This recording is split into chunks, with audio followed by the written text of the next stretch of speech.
Au cœur de cette histoire tragique se trouvaient deux sœurs, Jessica et Cassandra Lawrence, dont les vies étaient entrelacées dans un réseau complexe d'amour, de rivalité et de ressentiment depuis l'enfance. Cassandra, l'aînée des deux, avait toujours été l'enfant doré. Belle, talentueuse et mariée au charmant et brillant architecte Dominic Blunt. Leur union était l'envie de Millhaven, un mariage apparemment parfait que tout le monde aspirait à imiter. Jessica et Cassandra sont nées dans une famille de moyens modestes. Leur père était un pêcheur local et leur mère une institutrice. Dès leur plus jeune âge, il était clair que les deux sœurs étaient aussi différentes que le jour et la nuit. Cassandra, avec son tempérament doux, était la fierté de ses parents. Elle excellait à l'école, était appréciée de ses enseignants et semblait naviguer dans les eaux sociales de Millhaven avec une grâce naturelle. Son chemin dans la vie semblait prédéterminé. Elle irait à l'université, trouverait un emploi respectable et s'installerait avec un homme bien pour fonder sa propre famille. Jessica, en revanche, était une force de la nature. Dès qu'elle a pu marcher, elle possédait un esprit sauvage qui intriguait et inquiétait ceux qui l'entouraient. Bien que tout aussi intelligente que sa sœur, les réussites académiques de Jessica étaient éclipsées par sa nature rebelle et son penchant pour briser les règles. Au fur et à mesure qu'elle grandissait, les différences entre les sœurs ne faisaient que s'accentuer. Cassandra a poursuivi une carrière dans l'éducation, suivant les traces de leur mère, tandis que Jessica changeait de carrière encore et encore sans jamais trouver sa place.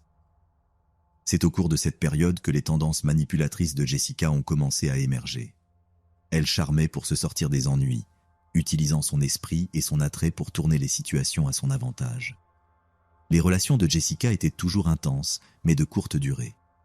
Elle semblait prospérer dans le chaos des nouvelles romances, mais s'ennuyait rapidement une fois que l'excitation initiale s'estompait. Ce schéma laissait derrière elle une traînée de cœurs brisés et d'ex-amoureux amers, ce qui consolidait encore plus sa réputation de mouton noir à Millhaven. Cassandra, quant à elle, était revenue dans sa ville natale après l'université et avait rapidement attiré l'attention de Dominic Blunt, une étoile montante dans le monde de l'architecture. Dominic était arrivé à Millhaven pour superviser la restauration du phare historique de la ville, mais il avait été captivé par la douce beauté du lieu, tant dans son paysage que dans Cassandra. Leur cours fut rapide et passionné, culminant dans un mariage de conte de fées qui fut le sujet de toutes les conversations dans la ville pendant des mois. La carrière de Dominic continua de prospérer et bientôt, lui et Cassandra vivaient dans une belle maison surplombant l'océan, leur vie ensemble ressemblant à un conte de fées moderne. Mais sous la surface de leur mariage parfait, des fissures commençaient à apparaître. Cassandra, toujours la fille et l'épouse obéissante, se surprenait à aspirer à autre chose. Elle avait renoncé à ses propres rêves de voyage et d'aventure pour s'installer à Millhaven, et une partie d'elle en voulait au sacrifice qu'elle avait fait pour le bien de son mariage. Dominic, de son côté, luttait contre ses propres démons. La pression de sa carrière de haut niveau et les attentes de la vie dans une petite ville pesaient sur lui. Il aimait profondément Cassandra, mais il y avait des moments où il se sentait étouffé par la perfection qu'on attendait de lui. C'est dans cet équilibre délicat que Jessica est revenue dans leur vie. Après avoir passé des années à errer de ville en ville, elle est retournée à Millhaven en prétendant vouloir renouer avec ses racines. En réalité, elle fuyait une autre relation ratée et des dettes croissantes, cherchant refuge dans le seul endroit où elle savait qu'on l'accepterait. Cassandra, toujours la sœur aimante, a accueilli Jessica à bras ouverts, lui offrant un endroit où rester jusqu'à ce qu'elle puisse se remettre sur pied. Mais à mesure que Jessica s'installait dans la vie au sein du foyer des Blunt, la dynamique entre les trois commençait à changer de manière subtile, mais profonde. Le décor était planté pour un drame qui secourait Millhaven jusqu'à ses fondations, altérant à jamais les vies de tous ceux qui étaient impliqués. Au début, sa présence semblait insuffler une nouvelle vie à la relation entre Cassandra et Dominic. Les soirées étaient remplies de rires et de souvenirs, alors que les sœurs rattrapaient le temps perdu avec Dominic, jouant le rôle du mari et beau-frère attentif. Mais au fur et à mesure que les jours se transformaient en semaines, les véritables intentions de Jessica ont commencé à se révéler. Ce regard sur Dominic s'attardait un moment de trop, ses gestes décontractés devenaient plus fréquents et délibérés. Elle trouvait des excuses pour être seule avec lui, demandant de l'aide pour sa voiture, cherchant des conseils sur des candidatures à des emplois ou simplement en le retrouvant dans la cuisine tard dans la nuit lorsque Cassandra était déjà couchée. Dominique, d'abord inconscient des avances de Jessica, se trouvait de plus en plus attiré par sa personnalité vibrante. Alors que Cassandra était constante et prévisible, Jessica était spontanée et excitante. Elle écoutait attentivement ses projets architecturaux, posant des questions perspicaces qui le faisaient se sentir véritablement compris. Dans ces moments, Dominique ressentait une étincelle qu'il n'avait pas ressentie depuis des années. Dominique était un homme de principe, dévoué à sa femme et à la vie qu'ils avaient construite ensemble. Il tenta de prendre ses distances avec Jessica, trouvant des excuses pour passer plus de temps au bureau ou acceptant des projets supplémentaires qui le tenaient éloigné de la maison. Cependant, Jessica n'était pas si facilement découragée. Elle reconnaissait la lutte intérieure dans les yeux de Dominique et voyait cela comme un défi plutôt que comme une dissuasion. Elle commença à tisser une toile soigneuse de séduction, exploitant ses insécurités et ses désirs inassouvis. Un soir, alors que Cassandra assistait à une réunion du conseil scolaire, Jessica organisa un dîner apparemment innocent avec Dominique. Elle prépara son plat préféré, ouvrit une bouteille de vin coûteuse et créa une atmosphère d'intimité difficile à résister. Tandis qu'ils parlaient jusque tard dans la nuit, Jessica orienta soigneusement la conversation vers les passions et les rêves de Dominique, des domaines où elle savait que Cassandra n'avait jamais pleinement connecté avec lui. Dominique ressentit un flot d'émotions, de la flatterie, du désir et une culpabilité accablante. Il bafouilla une réponse, essayant de ramener la conversation sur un terrain plus sûr, mais Jessica avait déjà perçu son avantage. Elle se pencha plus près, sa main effleurant la sienne. « Ne t'es-tu jamais demandé ce que ce serait d'être vraiment compris, d'être avec quelqu'un qui te voit pour ce que tu es vraiment ?» La tension dans la pièce était palpable. Dominique savait qu'il devait partir, qu'il devait mettre fin à ce jeu dangereux avant qu'il ne soit trop tard, mais quelque chose le maintenait ancré sur place, pris au piège par l'attraction gravitationnelle de l'attrait de Jessica. Lorsque les lèvres de Jessica rencontrèrent les siennes dans un baiser passionné, la résistance de Dominique s'effondra. À ce moment-là, les fondations de son mariage commencèrent à se fissurer, déclenchant une chaîne d'événements qui conduirait à une tragédie inimaginable. Les semaines qui suivirent cette nuit fatidique furent un tourbillon de moments volés et de culpabilité grandissante pour Dominique. Ce qui avait commencé comme un moment de faiblesse se transforma rapidement en une liaison à part entière, avec Jessica et Dominique trouvant des moyens de plus en plus créatifs d'être ensemble sans éveiller les soupçons de Cassandra. Leur rencontre allait de rendez-vous précipités dans le bureau de Dominique à des voyages d'affaires soigneusement planifiés qui leur permettaient d'échapper aux regards attentifs de Milhaven. Jessica se délectait de l'excitation de sa romance interdite, chaque rencontre secrète nourrissant son sentiment de triomphe sur sa sœur. Pour Dominique, la liaison était un mélange enivrant d'excitation et de mépris de soi. Chaque rencontre le laissait à la fois euphorique et rongé par la culpabilité.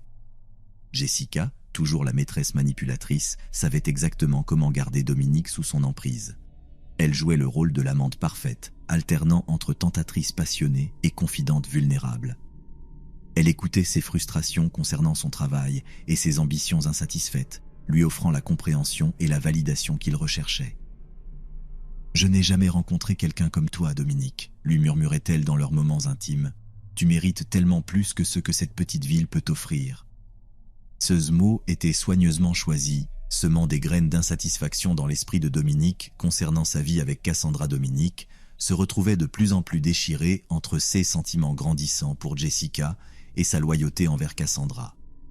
La double vie qu'il menait commençait à lui peser, se manifestant par des sautes d'humeur et des comportements inhabituels que Cassandra ne manquait pas de remarquer.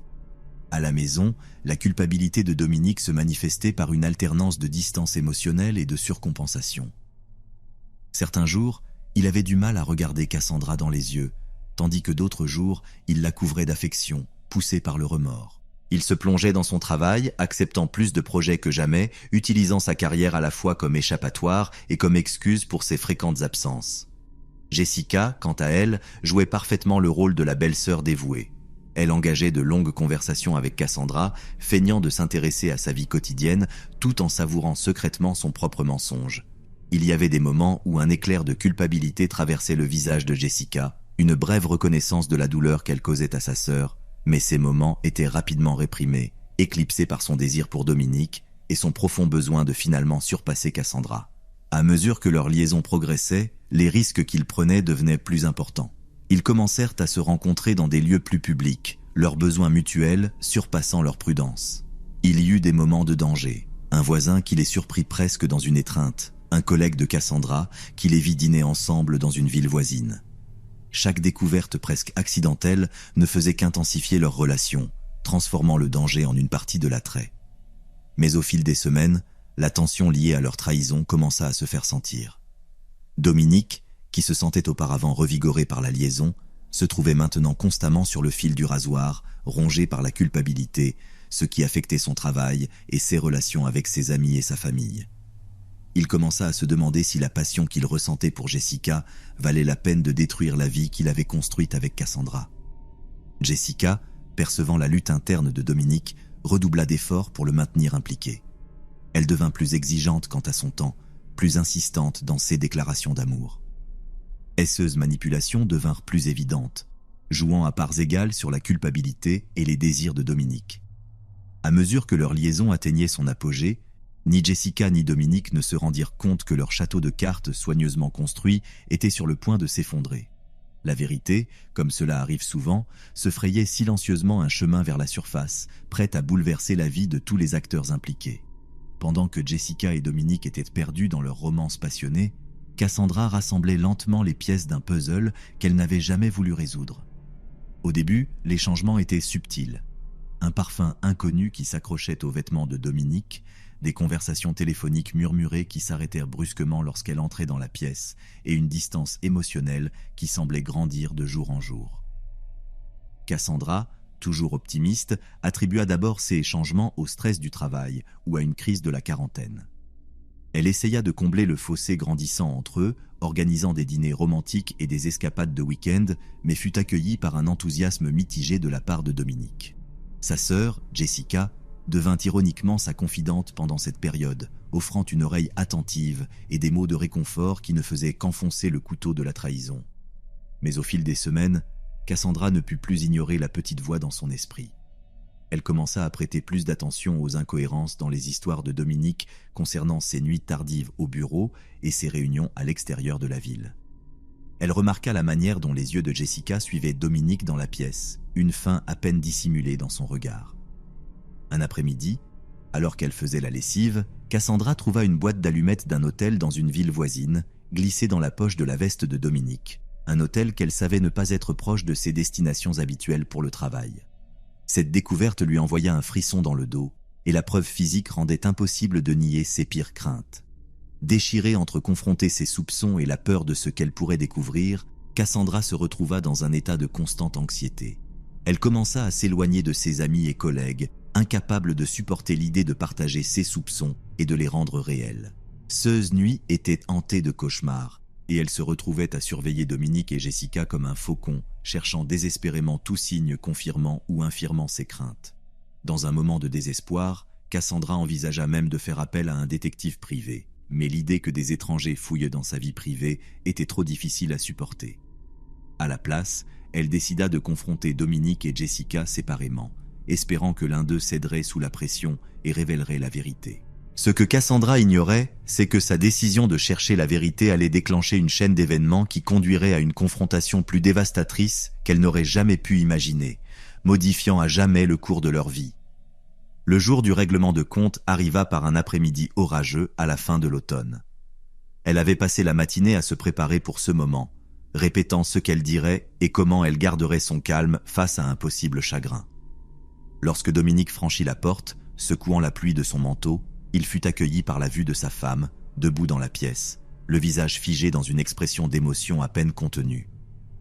La tension dans l'air était palpable, et il comprit immédiatement que la façade soigneusement construite était sur le point de s'effondrer. « Nous devons parler », commença-t-elle, sa voix tremblant légèrement malgré ses efforts. « Je sais pour toi et Jessica. » La couleur disparut du visage de Dominique, sa bouche s'ouvrant et se fermant alors qu'il cherchait ses mots. Dans ce moment de silence stupéfait, Cassandra vit la vérité écrite clairement sur ses traits, et son dernier espoir s'évapora. « Depuis combien de temps ?» demanda-t-elle d'une voix ferme.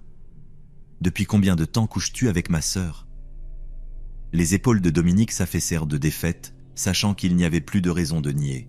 « Cassandra, je suis tellement désolé, ça s'est simplement passé. » Cassandra l'interrompit avec un rire amer. « Ce n'était jamais ton intention? Qu'as-tu fait? Trébuché et atterri dans son lit? Comment as-tu pu me faire ça ?» Les vannes s'ouvrirent et des mois de suspicion réprimée et de douleur jaillirent.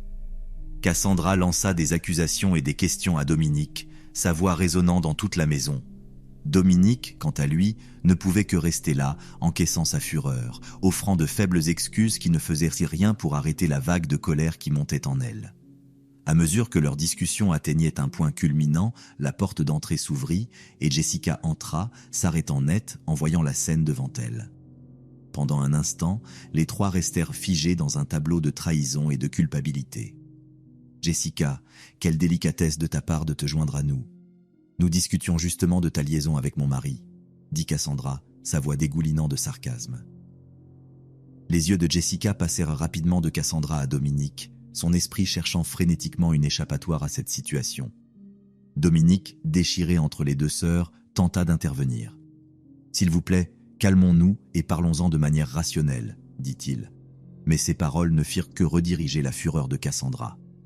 Dans un accès de rage, Cassandra saisit un vase sur la table basse et le lança de l'autre côté de la pièce, manquant de peu la tête de Dominique.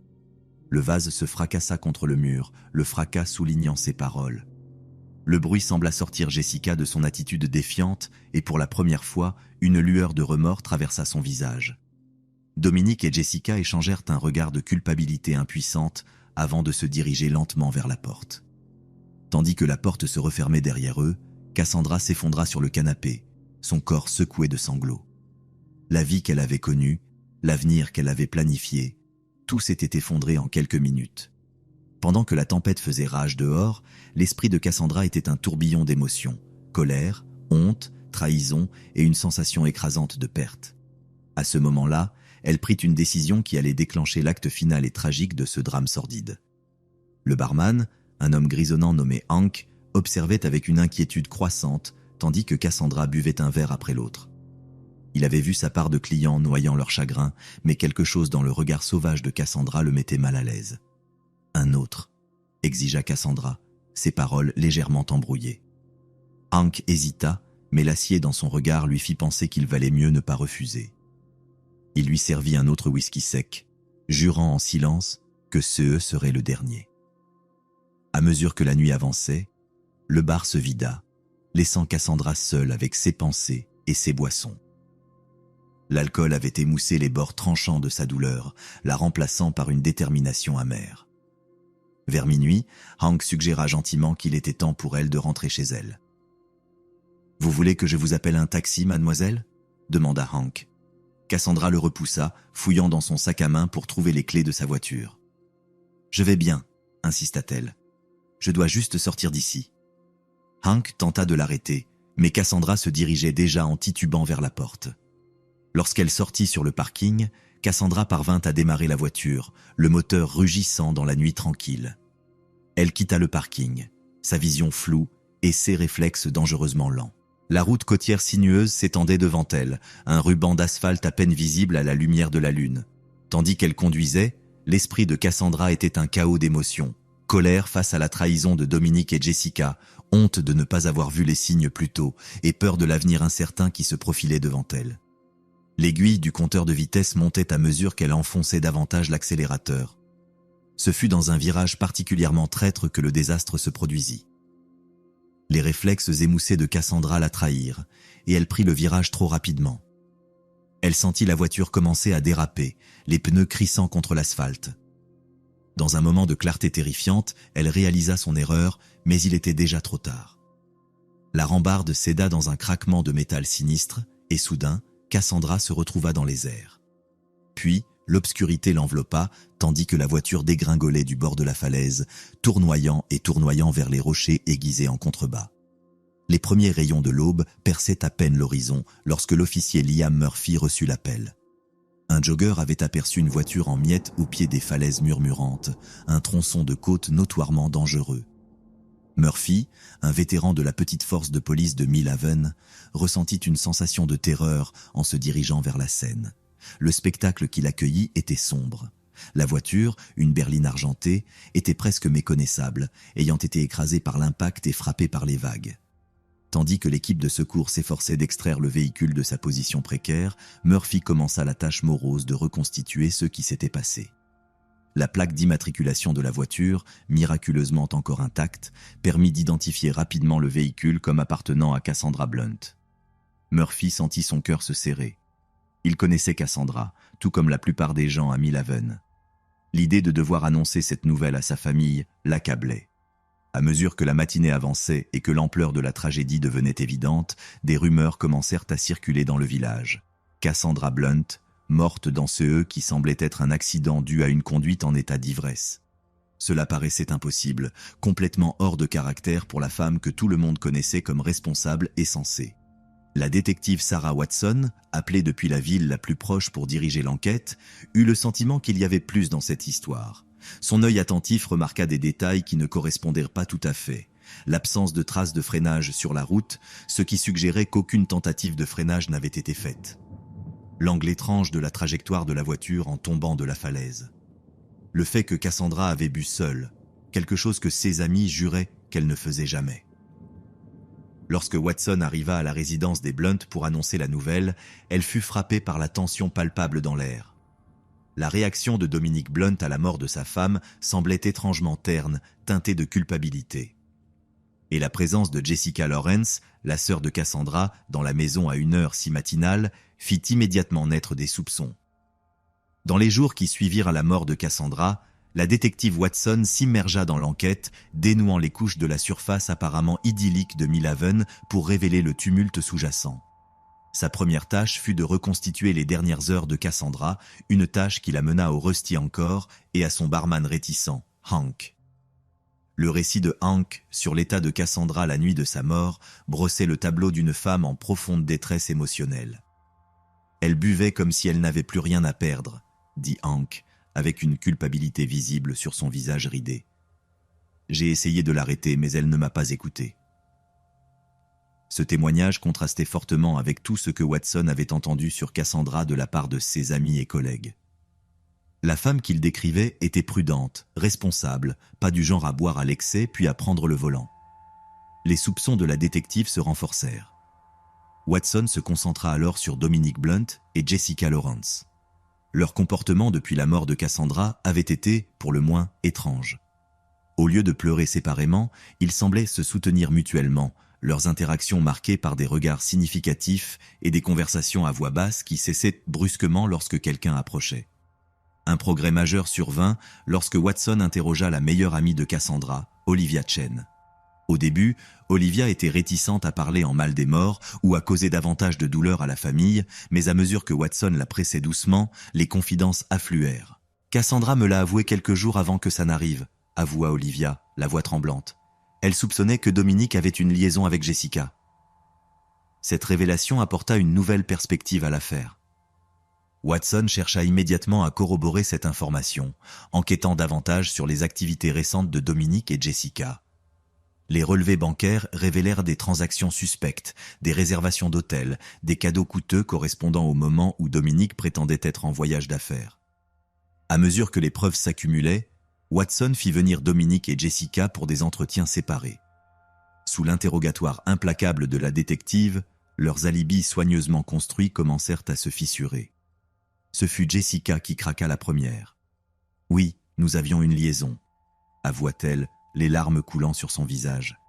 Cassandra l'a découvert cette nuit-là. Nous avons eu une grosse dispute tous les trois, mais je jure que nous ne savions pas qu'elle avait quitté la maison après cela. Confronté à la confession de Jessica, Dominic finit par admettre la liaison, mais nia catégoriquement toute implication dans la mort de Cassandra. « Nous avons fait une erreur terrible, » dit-il d'une voix creuse de remords. « Mais j'aimais Cassandra. Jamais je n'aurais voulu ça. » Watson crut qu'il disait la vérité quant à leur absence de responsabilité directe dans la mort de Cassandra, mais elle savait que leurs actions avaient déclenché les événements tragiques. Le rapport de la détective peignait un tableau clair. Cassandra, anéantie après avoir découvert l'infidélité de son mari avec sa propre sœur, avait cherché refuge dans l'alcool. Sa décision de conduire dans cet état, bien qu'elle fût finalement la sienne, était le résultat direct du traumatisme émotionnel infligé par la trahison de Dominique et Jessica. En fin de compte, aucune charge criminelle ne fut déposée en relation avec la mort de Cassandra, mais dans le tribunal de l'opinion publique, Dominique et Jessica étaient déjà condamnés. La vérité sur leur liaison se répandit à Millhaven comme une traînée de poudre, ternissant à jamais leur réputation et assurant que la mort de Cassandra les hanterait pour le reste de leur vie. Avec le temps, la douleur brute des événements commença à s'atténuer, mais leur impact sur Millhaven demeura. Le village retrouverait éventuellement son apparence extérieure de tranquillité, mais ses habitants porteraient en eux la connaissance que, sous la surface calme de la vie dans une petite ville, les passions et les secrets peuvent tourbillonner avec une force mortelle. La tragédie de Cassandra Blunt avait changé à jamais l'âme de Millhaven, laissant une marque indélébile sur tous ceux qui y résidaient.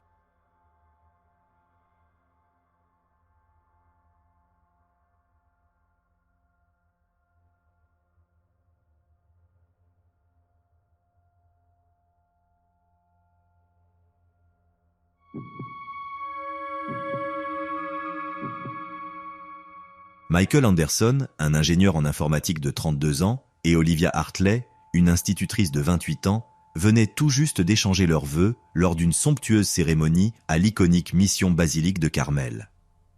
L'église historique, avec son impressionnante architecture coloniale espagnole, offrait un cadre romantique pour ceux que les invités qualifiaient de mariage de conte de fées. Mais personne ne savait que ce conte de fées se transformerait bientôt en une histoire d'horreur.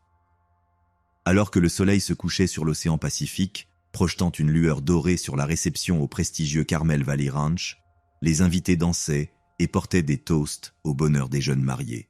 Michael et Olivia, amoureux depuis le lycée et ensemble depuis plus d'une décennie, semblaient être follement épris l'un de l'autre. Ils partageaient des regards tendres et des baisers volés tout au long de la soirée, et leur joie était palpable pour tous ceux qui les entouraient. Vers 11h30 du soir, alors que la fête touchait à sa fin, Michael s'excusa pour aller aux toilettes. Ce fut la dernière fois que quelqu'un le vit. Lorsqu'il ne revint pas après 20 minutes, Olivia, inquiète, demanda à son frère de le chercher. Les toilettes étaient vides et une recherche rapide sur les lieux ne donna aucun résultat. Michael Anderson avait disparu sans laisser de traces. Initialement, les invités et les membres de la famille pensèrent qu'il s'agissait d'une plaisanterie ou que Michael avait peut-être fait une promenade pour se remettre des émotions de la journée. Cependant, au fur et à mesure que les heures passaient sans aucun signe du marié, l'atmosphère passa d'une légère inquiétude à une panique totale. Olivia, encore dans sa robe de mariée blanche, marchait de long en large avec anxiété, le mascara coulant sur son visage alors qu'elle tentait à plusieurs reprises de joindre Michael sur son téléphone portable.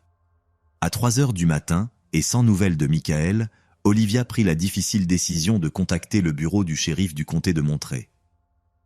L'officier Sarah Martinez arriva sur les lieux, son visage grave face à cette situation étrange. Un marié disparu le soir de son mariage n'était pas une affaire courante, et l'officier expérimenté comprit immédiatement qu'il ne s'agissait pas d'un cas ordinaire.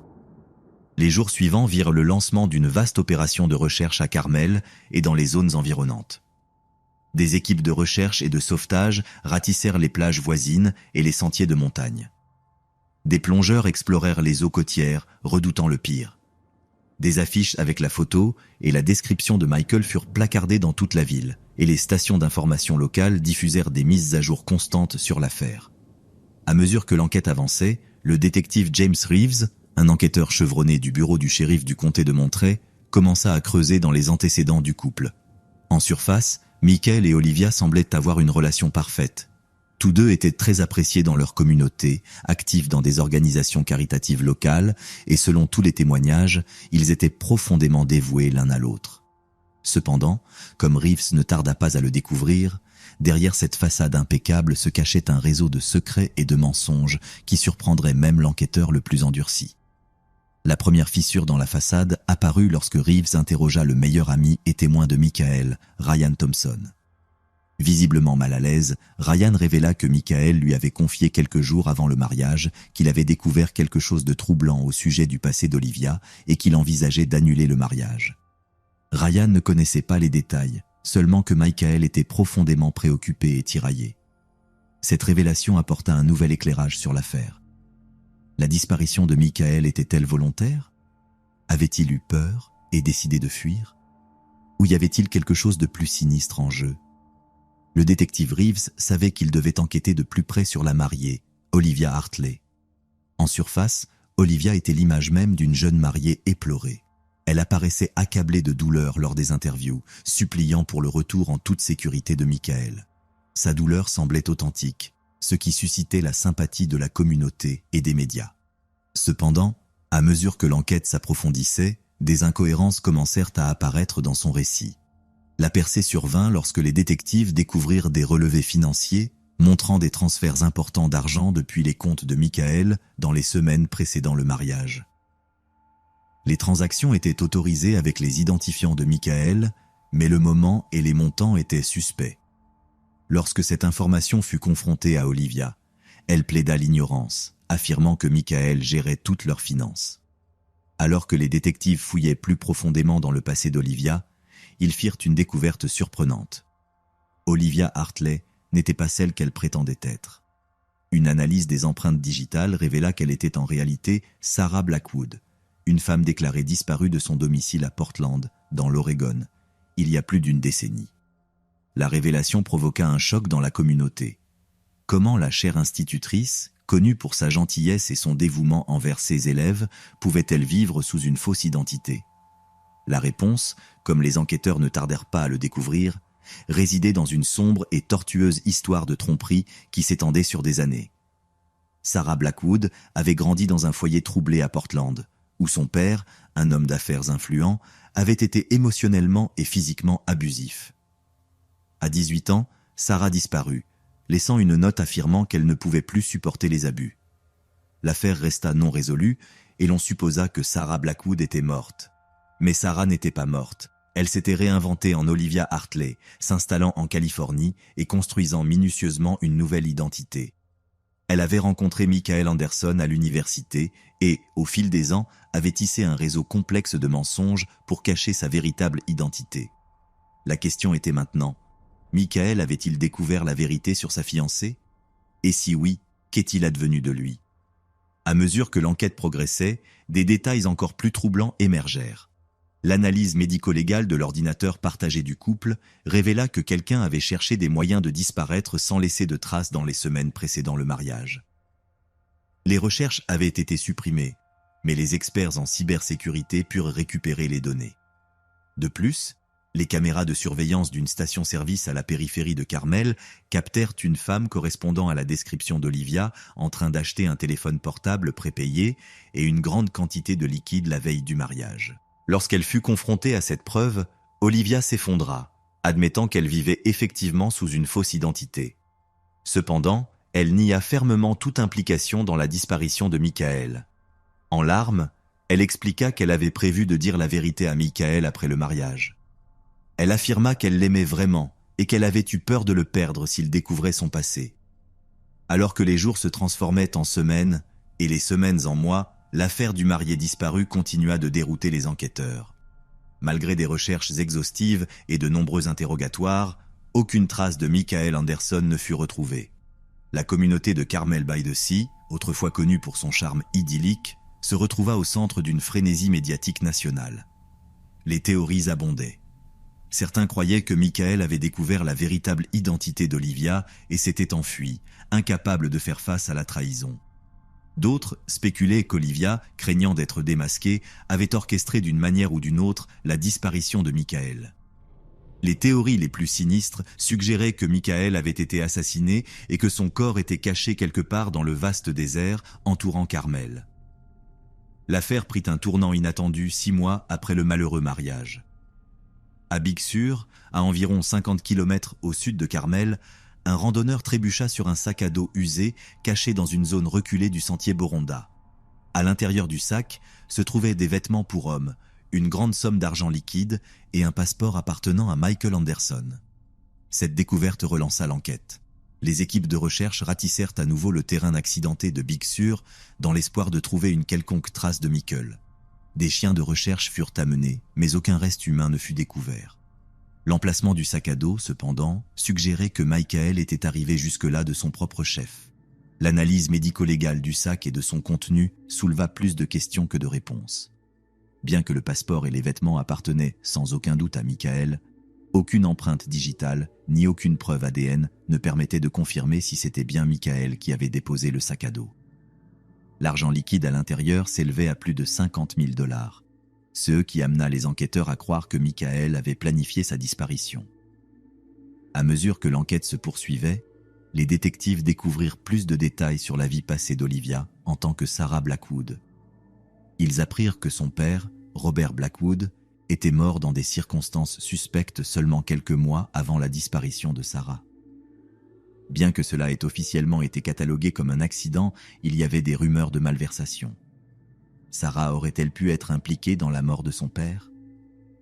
Cette révélation ajouta une autre couche de complexité à l'affaire. Si Michael avait découvert non seulement la véritable identité d'Olivia, mais aussi sa possible implication dans la mort de son père, cela pourrait expliquer sa soudaine disparition. La peur pour sa propre sécurité aurait pu le pousser à fuir. Mais la question demeurait, si Michael était vivant et se cachait, pourquoi n'avait-il pas refait surface? Il aurait certainement vu la couverture médiatique de sa disparition. Son silence était déconcertant et inquiétant. À l'approche du premier anniversaire de la disparition de Michael, l'affaire était devenue l'un des mystères les plus discutés de ces dernières années. Les podcasts sur les crimes véritables disséquaient chaque détail. Les détectives en ligne examinaient minutieusement les preuves, et les résidents de Carmel by the Sea vivaient dans l'ombre d'une tragédie non résolue. Olivia, ou Sarah comme on l'appelait désormais, resta à Carmel, vivant sous un examen constant. Elle avait perdu son travail d'institutrice lorsque sa véritable identité fut révélée et se retrouva marginalisée par la communauté qui l'avait autrefois accueillie. Elle maintenait son innocence, insistant sur le fait qu'elle aimait Michael et qu'elle n'avait rien à voir avec sa disparition. Le stress de l'enquête continue et l'attention médiatique laissèrent des traces. Olivia, autrefois vibrante et extravertie, devint une recluse, sortant rarement de chez elle. Ceux qui la voyaient la décrivaient comme une femme semblant bien plus âgée qu'elle ne l'était, tourmentée par le poids de ses secrets et l'incertitude de son avenir. Dans un tournant surprenant des événements, 18 mois après la disparition de Michael, Olivia contacta le détective Reeves.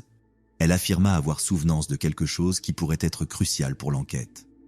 Lors d'un long entretien, Olivia révéla que, dans les semaines précédant le mariage, elle avait remarqué que Michael agissait de manière étrange.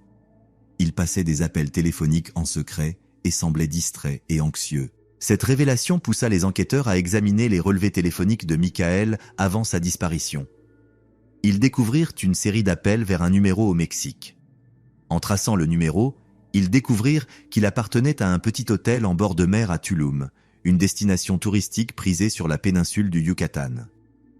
Le détective Reeves et son équipe se rendirent à Tulum avec l'espoir de résoudre enfin l'affaire. À l'hôtel, ils montrèrent la photo de Michael au personnel. À leur grande surprise, un des employés le reconnut. L'homme affirma qu'une personne correspondant à la description de Michael avait séjourné à l'hôtel pendant plusieurs mois, utilisant le nom de David Green. Selon l'employé de l'hôtel, David était arrivé seul, payait en liquide et restait réservé. Il était parti brusquement il y a environ 6 mois, sans laisser d'adresse de contact. L'employé se souvenait de lui pour son comportement inhabituel. Il semblait être constamment sur le qui-vive, comme s'il fuyait quelque chose. Cette nouvelle information plongea l'enquête dans le chaos. Si Michael avait fui au Mexique, cela suggérait que sa disparition avait été volontaire. Mais pourquoi aurait-il abandonné sa vie, sa famille et sa nouvelle épouse? Et où était-il allé après avoir quitté Tulum? À mesure que cette nouvelle information se diffusait, l'opinion publique commença à changer. Nombreux étaient ceux qui avaient sympathisé avec Olivia, mais qui remettaient désormais en question son récit. Si Michael avait fui volontairement, était-ce parce qu'il avait découvert ses secrets? Ce qui avait semblé être un possible mystère de meurtre ressemblait maintenant davantage à une histoire de trahison et de tromperie. De retour à Carmel, Olivia fit face à un nouvel examen attentif. Elle maintenait qu'elle ignorait les plans ou le sort de Michael. Peu de gens la croyaient. Ses tromperies passées rendaient difficile pour quiconque de faire confiance à ses paroles. L'enquête prit un autre tournant dramatique lorsque les détectives, suivant la piste au Mexique, découvrirent qu'un homme correspondant à la description de Michael avait traversé la frontière vers le Belize 3 mois après avoir quitté Tulum. À partir de là, la piste se refroidit à nouveau. À l'approche du 2e anniversaire de la disparition de Michael, l'affaire restait non résolue. Michael Anderson avait disparu sans laisser de traces, laissant derrière lui un réseau de mensonges, de questions sans réponse et une communauté à jamais changée par les événements de cette nuit fatidique de mariage. Les résidents de Carmel by the Sea se retrouvèrent à vivre dans une ville divisée. Certains croyaient qu'Olivia était une victime, une femme dont le passé l'avait rattrapée de la manière la plus cruelle qui soit. D'autres la voyaient comme une manipulatrice qui avait poussé son mari à fuir. La vérité, comme c'est souvent le cas, se situait probablement quelque part entre les deux. Incapable de supporter l'examen constant et les murmures, Olivia finit par quitter Carmel. Elle s'installa dans un petit village du nord de la Californie, essayant une fois de plus de commencer une nouvelle vie. L'ombre de son passé et le mystère de la disparition de Michael continuèrent de la suivre. La famille de Michael, en particulier ses parents, Thomas et Margaret Anderson, restèrent dans un état de limbo perpétuel. Ils ne pouvaient pleurer leur fils, car il n'y avait aucune preuve de sa mort, mais ils ne pouvaient pas non plus espérer son retour, car les années passaient sans nouvelles de lui. Ils devinrent des défenseurs des personnes disparues, canalisant leur douleur pour aider d'autres familles confrontées à une incertitude similaire. L'affaire du marié disparu devint une histoire édifiante, un rappel que même dans les endroits les plus pittoresques, l'obscurité peut rôder sous la surface. Elle suscita des discussions sur l'identité, la confiance et les secrets que nous gardons envers ceux qui nous sont les plus proches. Au fil des ans, le mystère de la disparition de Michael Anderson devint une légende locale à Carmel by the Sea. Les guides touristiques pointaient la mission basilique de Carmel, non seulement pour son importance historique, mais comme le lieu du mariage qui avait conduit à l'une des disparitions les plus déconcertantes de mémoire récente. Périodiquement, de nouvelles pistes faisaient surface, provoquant de brèves vagues d'activité dans l'affaire non résolue. Un homme au Costa Rica ressemblait étonnamment à Michael. Une femme en Australie affirmait être sortie avec quelqu'un correspondant à sa description. Chaque piste fut soigneusement examinée, mais aucune ne conduisit à Michael. 5 ans après la disparition, à ce qui aurait été l'anniversaire de mariage de Michael et Olivia, un colis mystérieux arriva au bureau du shérif du comté de Monterey. À l'intérieur se trouvait une clé USB contenant un fichier vidéo. La vidéo montrait Michael, visiblement plus âgé et fatigué, assis sur une plage au coucher du soleil. Dans la vidéo, Michael rompit enfin le silence. Il expliqua qu'il avait effectivement découvert la véritable identité d'Olivia avant le mariage. Surpris et blessé par la tromperie, il avait prévu de la confronter après la cérémonie. Cependant, en enquêtant davantage sur le passé de Sarah Blackwood, il découvrit quelque chose de plus troublant encore. Michael affirma avoir trouvé des preuves suggérant qu'Olivia ou Sarah avaient été impliquées dans la mort de son père. Craignant pour sa propre sécurité, il avait pris la décision difficile de disparaître. Il s'excusa pour la douleur qu'il avait causée à sa famille, mais insista sur le fait qu'il n'avait pas eu d'autre choix. La vidéo se termina par Michael disant que, d'ici à ce que quelqu'un voit ceci, il serait dans un endroit où personne ne le trouverait. Il demanda à tous de continuer leur vie et de trouver la paix. Cette révélation provoqua une nouvelle onde de choc dans la communauté. Elle apporta une certaine clôture, confirmant que Michael était vivant au moins au moment de l'enregistrement. Cependant, elle souleva également de nouvelles questions. Où était Michael maintenant? Et son accusation concernant la participation d'Olivia dans la mort de son père était-elle vraie? Les enquêteurs rouvrirent le dossier de la mort de Robert Blackwood, en l'examinant avec un regard neuf. Ils découvrirent des incohérences dans l'enquête initiale, ce qui suggérait que la classification de mort accidentelle avait pu être prématurée. Cependant, sans preuve concrète, ils ne purent prouver aucun crime. Olivia, confrontée aux accusations de Michael, continua de clamer son innocence. Elle admit avoir fui un foyer abusif, mais nia fermement toute implication dans la mort de son père. Les années passées sous une fausse identité avaient fait des ravages, et elle semblait être l'ombre de la femme vibrante qu'elle avait été autrefois.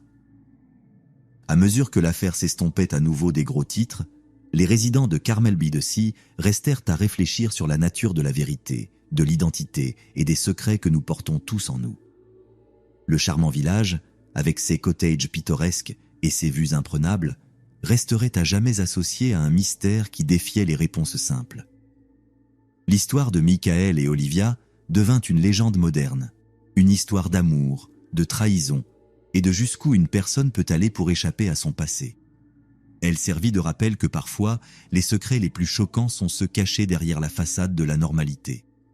En fin de compte, l'affaire du marié disparu laissa une marque indélébile sur tous ceux qui y étaient impliqués. Elle changea des vies, détruisit des réputations et força une communauté à affronter des vérités inconfortables. La belle côte de Carmel by the Sea, autrefois symbole de tranquillité et de romance, avait désormais une signification plus sombre pour ceux qui connaissaient l'affaire. Au fil des ans et des décennies, le mystère de la disparition de Michael Anderson continua de captiver l'imagination du public. L'affaire devint le sujet de nombreux livres, documentaires et même un film hollywoodien. Chaque nouvelle interprétation ajoutait des couches à l'affaire, brouillant les frontières entre la réalité et la fiction. À Carmel by the Sea, l'impact de l'affaire perdura longtemps après que la frénésie médiatique se soit calmée. La mission basilique de Carmel, autrefois un lieu de mariage populaire, connut une baisse des cérémonies, car les couples ne voulurent pas tenter le destin. Le Carmel Valley Ranch, où s'était tenue la réception malheureuse, finit par changer de nom, espérant se défaire de l'association avec la disparition tristement célèbre. 20 ans après la disparition de Michael, un nouvel événement relança l'intérêt pour l'affaire. Un biologiste marin qui effectuait des recherches au large des côtes du Belize fit une découverte étonnante. En explorant un système de grottes sous-marines reculées, le chercheur trouva un boîtier étanche coincé dans une crevasse. À l'intérieur du boîtier se trouvait un journal, avec des pages remplies d'entrées datées sur plusieurs années. L'écriture correspondait à celle de Michael Anderson. Le journal offrait un aperçu de la vie de Michael dans la clandestinité. Il écrivait sur sa peur constante d'être découvert, ses regrets d'avoir laissé derrière lui sa famille, et sa lutte continue avec la connaissance de la tromperie d'Olivia. Les entrées révélaient un homme partagé entre son désir de sécurité et sa nostalgie pour la vie qu'il avait abandonnée. Ce qui était le plus intrigant, c'était la dernière entrée, datée seulement 2 ans avant la découverte du journal, qui insinuait l'intention de Michael de finalement affronter son passé. Il écrivait sur des plans de retour aux États-Unis et d'affronter les conséquences de ses actes. Cependant, le journal s'arrêtait brusquement, laissant les enquêteurs se demander ce qu'il était advenu de Michael après avoir écrit cette dernière entrée. La découverte du journal raviva l'intérêt public pour l'affaire. Les spéculations allèrent bon train quant au destin de Michael. Avait-il mis à exécution son plan de retour? Si oui, pourquoi n'avait-il pas refait surface? Ou bien quelque chose lui était-il arrivé avant qu'il ne puisse revenir? Pendant ce temps, Olivia, désormais dans la quarantaine, avait reconstruit une vie tranquille pour elle-même dans un petit village de l'Oregon, ironiquement non loin de l'endroit où elle avait grandi sous le nom de Sarah Blackwood. Elle avait légalement repris son nom de naissance et travaillait comme écrivaine indépendante, se tenant à l'écart des projecteurs. Lorsque la nouvelle de la découverte du journal se répandit, les journalistes cherchèrent une fois de plus à joindre Olivia. Dans une brève déclaration émise par l'intermédiaire de son avocat, elle exprima l'espoir que le journal pourrait conduire à des réponses concernant le sort de Michael. Elle réitéra son innocence tant dans la disparition de Michael que dans la mort de son père, suppliant qu'on respecte sa vie privée pendant que l'enquête se poursuivait. Le détective James Reeves, désormais à la retraite, suivit avec grand intérêt les développements. L'affaire avait défini sa carrière et même à la retraite, il ne pouvait s'en détacher. Avec l'autorisation des enquêteurs actuels, Reeves offrit son temps pour aider à analyser les nouvelles preuves. Alors qu'il examinait les entrées du journal, Reeves remarqua quelque chose que d'autres avaient manqué. Certaines phrases et références dans l'écriture de Michael semblaient être des messages codés. S'appuyant sur ses années d'expérience, Reeves commença à déchiffrer ce qu'il croyait être un message caché dans le texte. Après des semaines de travail minutieux, Reeves fit une découverte majeure. Il pensait avoir trouvé des coordonnées cachées dans les entrées du journal. Les coordonnées pointaient vers un endroit dans les forêts denses du nord-ouest du Pacifique, non loin de l'endroit où Sarah Blackwood avait grandi. Une équipe d'enquêteurs fut envoyée sur place. Après une randonnée épuisante à travers un terrain accidenté, ils atteignirent une petite cabane abandonnée. À l'intérieur, ils trouvèrent des preuves que quelqu'un avait vécu là jusqu'à récemment. Parmi les objets laissés sur place se trouvait un ordinateur portable. L'analyse médico-légale de l'ordinateur portable révéla un trésor d'informations. Il contenait des fichiers détaillés sur la mort de Robert Blackwood, y compris des preuves suggérant qu'il s'agissait bien d'un meurtre et non d'un accident comme cela avait été conclu à l'origine. Cependant, les fichiers exonéraient également Sarah, ou Olivia. Il pointait plutôt une conspiration impliquant les associés commerciaux de Robert Blackwood. L'ordinateur portable contenait également un fichier vidéo similaire à celui que Michael avait envoyé des années auparavant. Dans cette nouvelle vidéo, un Michael visiblement vieilli expliquait tout. Il révélait qu'après avoir découvert la vérité sur la mort de Robert Blackwood, il avait simulé sa propre disparition pour se protéger lui-même et Olivia, tout en réunissant des preuves. Michael expliquait qu'il avait passé des années à enquêter sur l'affaire, restant toujours un pas en avant de ceux qui auraient voulu le réduire au silence. Il avait laissé des indices dans l'espoir que quelqu'un finirait par découvrir la vérité. Le journal et les messages codés faisaient tous partie de son plan élaboré. Dans la vidéo, Michael exprimait un profond remords pour la douleur qu'il avait causée à sa famille et à Olivia. Il expliquait qu'il avait initialement fui par peur et confusion, mais qu'à mesure qu'il découvrait davantage sur la conspiration entourant la mort de Robert Blackwood, il réalisait qu'il ne pouvait pas revenir sans mettre en danger tous ceux qu'il aimait. La vidéo se terminait par Michael déclarant son intention de se rendre et de présenter ses preuves aux autorités. Il espérait qu'en le faisant, il pourrait enfin mettre un terme à l'affaire et permettre à tous de poursuivre leur vie. Cependant, Michael n'atteignit jamais les autorités. 2 jours après la découverte de la cabane, un corps fut retrouvé sur une plage près de Eureka, en Californie. Les dossiers dentaires confirmèrent qu'il s'agissait de Michael Anderson. L'autopsie révéla que Michael était mort d'une blessure par balle. L'enquête sur sa mort ouvrit un nouveau chapitre dans cette affaire déjà complexe. Michael avait-il été assassiné par ceux impliqués dans la conspiration qu'il avait découverte, ou y avait-il encore un autre rebondissement dans cette histoire? À mesure que la nouvelle de la mort de Michael se répandit, la communauté de Carmel by the Sea se retrouva une fois de plus au centre de l'attention. La fin tragique de l'affaire de Michael apporta une atmosphère sombre au village. De nombreux résidents qui l'avaient autrefois durement jugé pour sa disparition ressentirent maintenant une profonde tristesse pour la vie qu'il avait menée dans la clandestinité et pour les circonstances de sa mort. Olivia, en apprenant la mort de Michael, fut dévastée. Lors de sa première apparition publique en année, elle donna une interview émotive exprimant sa douleur et ses regrets. Elle parla de l'amour qu'elle et Michael avaient partagé, de la douleur de leur séparation et de son espoir que toute la vérité soit enfin révélée. Les preuves que Michael avait rassemblées menèrent à une série d'arrestations et de condamnations de haut niveau. Plusieurs figures éminentes du monde des affaires furent impliquées dans la mort de Robert Blackwood et dans une série d'autres activités criminelles.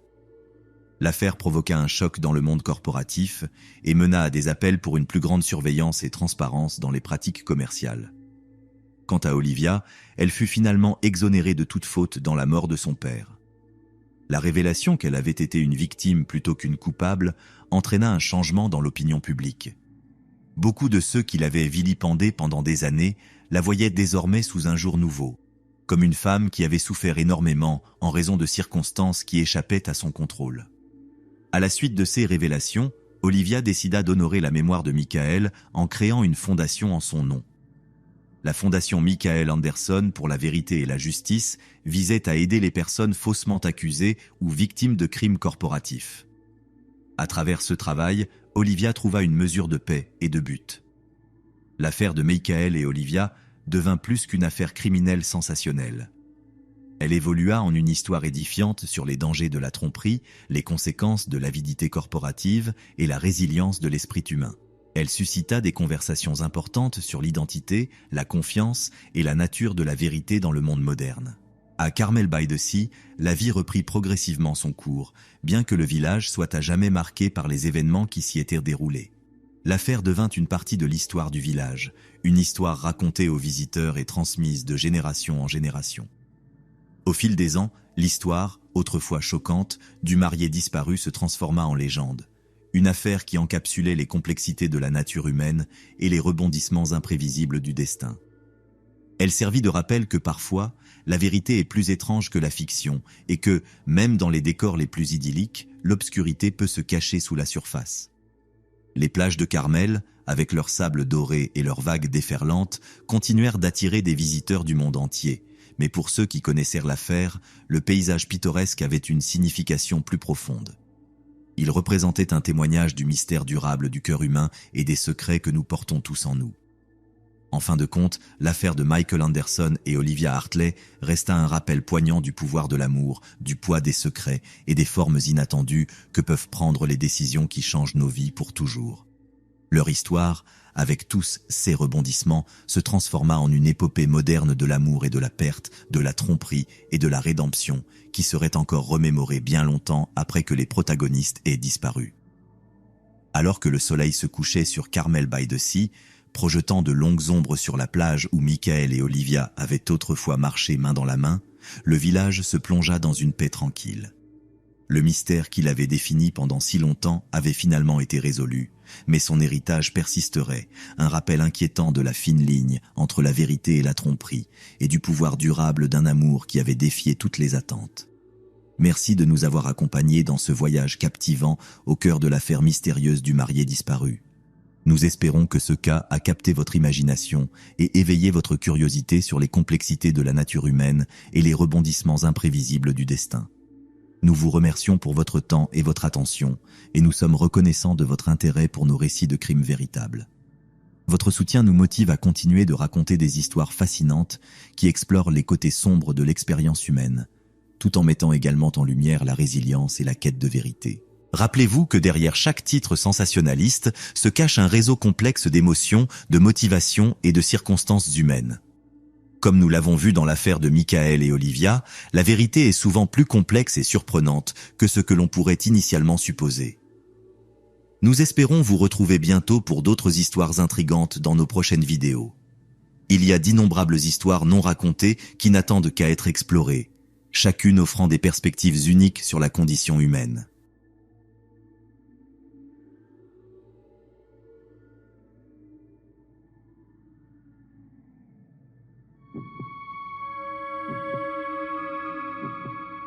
Voici l'histoire vraie de Lisa Holm, une jeune fille de 17 ans, aimante et intelligente, qui était en train de déployer ses ailes et d'entrer dans le monde, mais qui a ensuite disparu, apparemment dans les airs.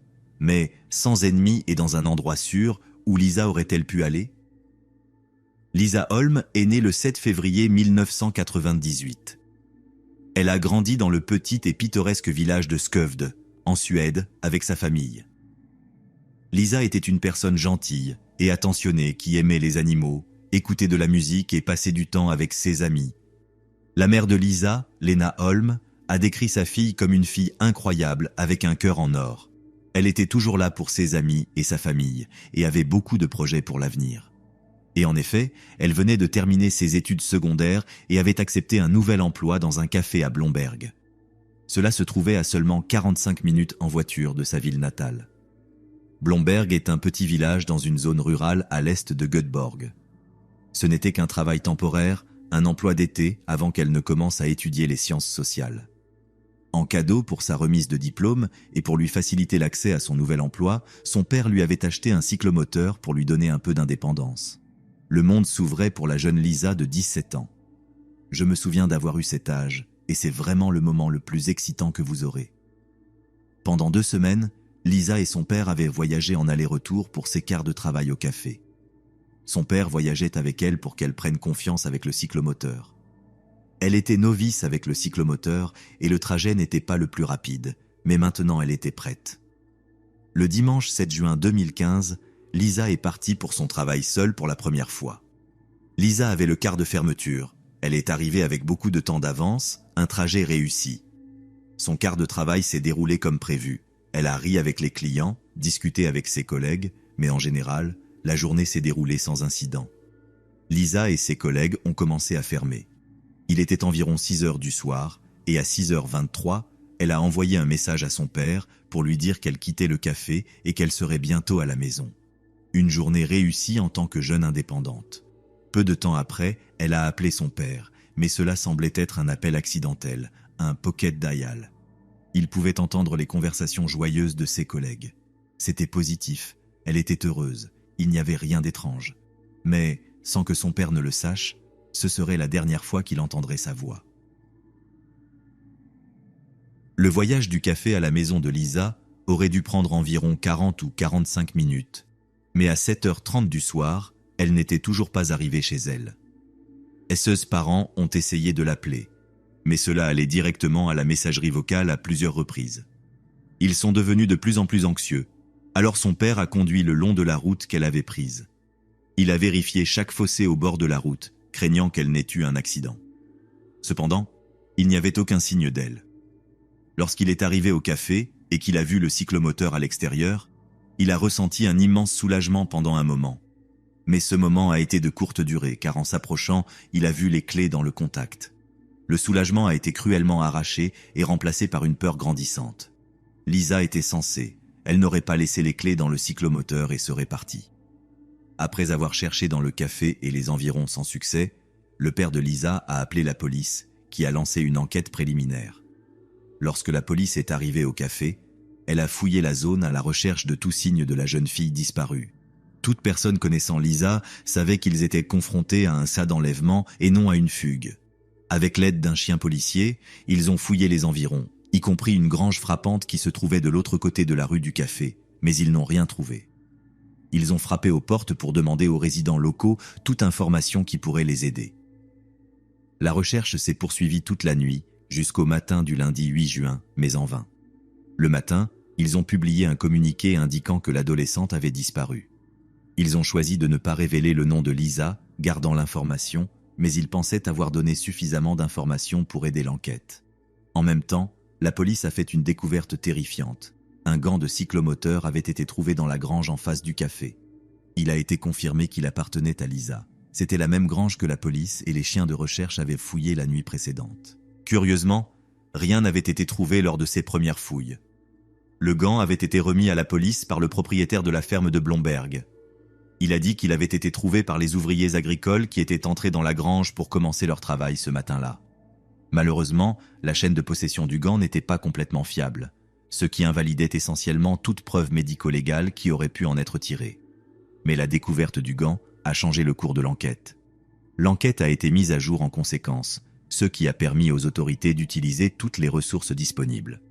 Cela signifiait plus d'agents, des groupes de recherche plus importants et plus de personnel. Les officiers ont établi un centre de commandement dans le terrain de sport de Kelby, près du café, et plus de traces de Lisa ont rapidement été découvertes. À quelques centaines de mètres au sud, les officiers ont trouvé ce qui semblait être le contenu de ses poches. Un étui de téléphone portable, 2 vieux reçus, un billet de métro usagé et un écran de téléphone cassé. Avec des progrès enfin réalisés, tous les articles ont été identifiés comme appartenant à Lisa par ses parents.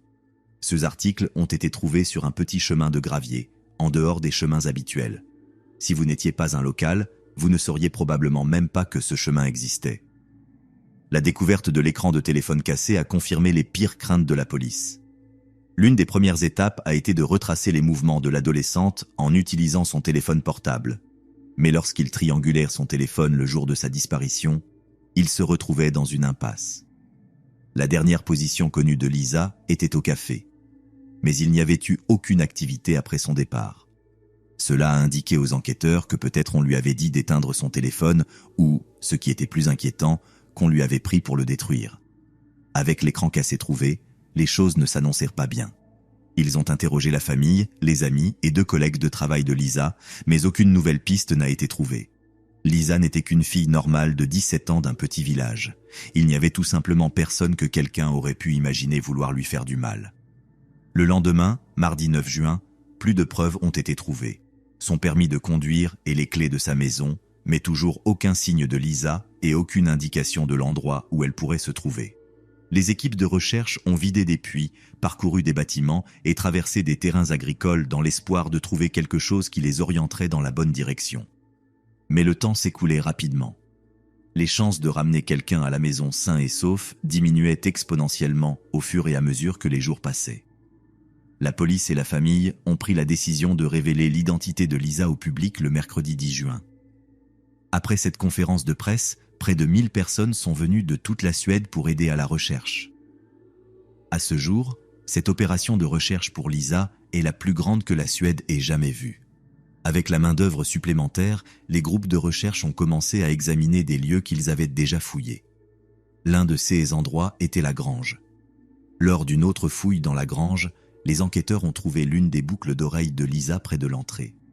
La police a concentré son attention sur la grange et des équipes médico-légales ont été amenées pour obtenir autant d'informations que possible. Ils ont découvert de la matière biologique, à savoir des excréments humains. On croyait qu'ils appartenaient à la personne responsable de l'enlèvement de Lisa. En raison de l'évolution humaine, pendant des moments de stress intense, il peut y avoir une impulsion d'évacuer les intestins. On a supposé que celui qui avait pris Lisa avait vécu cette décharge d'adrénaline. Pour eux, tout cela était une excitation. Alors que les enquêteurs médico-légaux se concentraient sur la grange, la zone de recherche a été étendue à un rayon de 5 km autour du café, y compris des fermes et des résidences proches. Les recherches ont atteint une propriété appelée la ferme Martorp, située à quelques kilomètres du café. Pendant qu'ils étaient là, 2 hommes sont arrivés en voiture. Ils ont affirmé que la ferme avait déjà été fouillée et qu'il ne fallait pas perdre leur temps, mais quelque chose ne semblait pas correct. Les volontaires se sont montrés méfiants et ont décidé d'en informer la police. Lorsque la police est arrivée, elle a poursuivi les recherches et a rapidement trouvé le casque de Lisa, sa veste et ses écouteurs cachés sous des brindilles et du feuillage. À proximité, il y avait une vieille remorque en bois ou un cabanon de travail qui semblait avoir été récemment ouvert. L'herbe haute qui y menait était écrasée ou piétinée. En entrant, l'odeur de mort inévitable les a frappés en plein visage. À l'intérieur, il y avait des bancs et des casiers comme dans un ancien vestiaire. Les casiers étaient refermés, sauf un qui était rempli de vieux vêtements. Ils ont ouvert tous les casiers, mais n'ont rien trouvé. Puis ils ont regardé de plus près le casier rempli de vêtements, et dans cet espace étroit, ils ont réalisé qu'ils ne regardaient pas simplement des vêtements. À la place, ils avaient trouvé Lisa, entassée dans le casier, sans vie. Elle était à moitié vêtue et avait une corde autour du cou. Du ruban adhésif couvrait sa bouche et son nez. Le vendredi 12 juin, la police a perquisitionné la maison à la ferme Martorp. Ils ont arrêté un homme de 25 ans, sa femme et son frère, Nerijus Bilevicius, son frère Ivarus, et la femme de Nerijus. Les frères lituaniens travaillaient comme ouvriers agricoles à la ferme Martorp et aussi dans la grange près du café. Leur maison donnait directement sur le chemin de gravier où les affaires de Lisa avaient été jetées. Elle se trouvait entre la ferme et la grange. Tous ont nié toute implication dans l'affaire Lisa et ont servi d'alibi les uns pour les autres. La grange a été inspectée une fois de plus, au milieu des critiques croissantes selon lesquelles la police n'avait pas été suffisamment minutieuse. Cette grange n'était pas simplement un espace ouvert. Il y avait plusieurs pièces, y compris un bureau et une salle de traite. Le bureau avait une grande fenêtre avec une vue claire sur le café. Quiconque se trouvait dans ce bureau pouvait voir les jeunes serveuses entrer et sortir, servir les clients. Dans ce bureau, il y avait des preuves d'autosatisfaction sur le mur à côté de la fenêtre, des taches, pour ainsi dire. Après que ces taches aient été analysées pour détecter de l'ADN, il a été découvert qu'elles correspondaient positivement à Nerijus. De manière inquiétante, les collègues de Lisa au café se sont souvenus d'avoir vu Nerijus ou les 2 frères les observer depuis cette fenêtre. Dans la salle de traite, il y avait un tuyau qui dépassait du mur avec une corde attachée à celui-ci. Il a ensuite été vérifié que cette corde contenait l'ADN de Lisa. On pense que c'est ici que Lisa a pris son dernier souffle. La police a maintenant reconstitué la chronologie horrifiante. Nerijus s'est arrêté en voiture juste au moment où Lisa montait sur son cyclomoteur. Il est probable qu'il l'ait attrapée et traînée vers la grange pour la faire taire, en utilisant du ruban adhésif. Ensuite, il l'a suspendue à un tuyau dans la salle de traite. L'attaque était probablement motivée sexuellement, bien qu'une autopsie ait déterminé que Lisa n'avait pas été violée. On a trouvé des fluides masculins sur ses vêtements et dans la grange. Les enquêteurs pensent que Nerijus était tellement excité qu'il s'est satisfait lui-même pendant que Lisa prenait son dernier souffle. Ensuite, il a emmené son corps à la remorque à la ferme Martorp et l'a entassé dans le casier, jetant ses affaires en chemin. C'était une attaque insensée et une disposition encore plus insensée. Cependant, leurs alibis étaient solides. Non, ils ne l'étaient pas. Son frère Ivarus s'est effondré comme une feuille de cristal. Il a finalement dit la vérité. Il a admis que son frère avait agi de manière étrange la nuit de la disparition de Lisa, sortant et mettant ensuite ses vêtements dans la machine à laver à son retour. Son frère lui avait demandé de fournir un faux alibi lorsque la police viendrait les interroger. Il a dit que la police était destinée à blâmer un non-national pour le crime et que son frère avait joué à ce jeu. Cependant, la véritable raison était qu'il avait lui-même commis le crime. Mais maintenant, la police avait tout. L'ADN de Nerijus était partout sur la scène du crime, sur les vêtements de Lisa, et il n'avait pas d'alibi. Vous vous souvenez du compte à rebours mentionné plus tôt dans la vidéo? C'était quelque chose qui est devenu viral autour du moment où Lisa a disparu. Les communautés en ligne se sont jetées sur cet élément de l'histoire, un type d'événement unique qui est comme quelque chose d'un film ou d'un drame brutal de Netflix. Le titre de la vidéo 13 était le nombre de jours complets entre la publication de la vidéo et la disparition de Lisa. Le nom de la chaîne était évidemment Lisa Holm, ce qui a amené beaucoup à théoriser que tout cela indiquait que ce crime était prémédité. La préméditation fait une grande différence dans les accusations qui peuvent être portées contre un suspect et les peines qui leur seront imposées. La police a enquêté sur les origines de la vidéo, mais a découvert que ce n'était qu'une blague cruelle. Le titre de la vidéo avait été changé en 13 après la disparition de Lisa, et le nom de la chaîne avait également été changé en Lisa Holm, uniquement pour ajouter de la cruauté et du mystère. En novembre 2015, l'affaire a été portée devant les tribunaux. Les procureurs ont soutenu que Nerijus avait enlevé Lisa dans le but de la violer. Lorsque la police a confisqué ses ordinateurs, elle a découvert de nombreux films sombres et troublants de contenu pour adultes. Suspendre Lisa au tuyau dans la salle de traite était pour sa propre satisfaction, essayant de recréer les films sur son ordinateur et ensuite, après les faits, une fois qu'il avait obtenu ce qu'il voulait, il a essayé de cacher ce qu'il avait fait. Il était difficile de contester les faits concrets et les preuves, mais curieusement, sa défense a essayé de blâmer son frère cadet. Ils ont affirmé qu'il avait planté les preuves. Ils ont dit qu'aucun ADN n'avait été trouvé dans la voiture, alors comment aurait-il pu transporter le corps? C'est un argument valable, mais heureusement, un argument qui n'a pas résisté à la montagne de preuves accumulées contre lui. Nerijus a nié avoir jamais rencontré Lisa, en disant « Je n'ai jamais rencontré cette fille, j'ai seulement vu sa photo. Je sais à quel point c'est difficile pour la famille, et je souffre avec eux. Je suis moi-même père. » Aucun ADN de Ivarus n'a été trouvé, et il n'a pas pu être localisé à proximité de Lisa. Le 17 novembre 2015, un verdict a été rendu. Nerijus Bilevicius a été reconnu coupable. Il a été condamné à la réclusion à perpétuité pour son crime. Le monstre qui a enlevé la belle et gentille Lisa passerait le reste de sa vie en prison. Cependant, il s'avère que le reste de sa vie n'a pas été très long. Le 3 août 2022, Nerijus a été poignardé au cou avec un objet pointu par un autre détenu. Ce n'est pas une justice pour la douleur qu'il a causée à la famille et aux amis de Lisa Holm, mais ils peuvent être assurés qu'il ne pourra plus jamais faire de mal à qui que ce soit. Pensez-vous que la punition était appropriée pour le crime ici? Que pensez-vous qu'on pourrait faire pour empêcher que quelque chose comme cela ne se reproduise à l'avenir?